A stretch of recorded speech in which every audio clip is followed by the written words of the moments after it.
Premier conseil des ministres de 2023 ce mercredi à l'Elysée avec au menu le dossier brûlant de la réforme des retraites.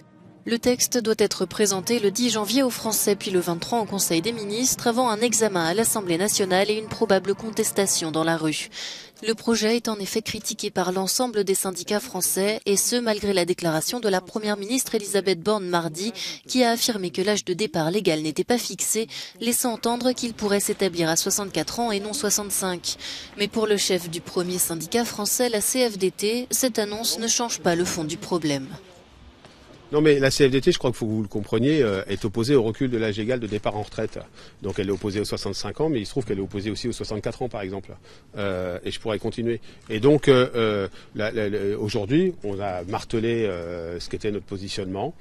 Elisabeth Borne poursuit ce mercredi les consultations avec les syndicats de travailleurs. Début décembre, 8 d'entre eux ainsi que 5 organisations de jeunesse s'étaient dit prêts à des grèves et des manifestations en début d'année si le gouvernement maintenait tel quel son projet, le jugeant injuste.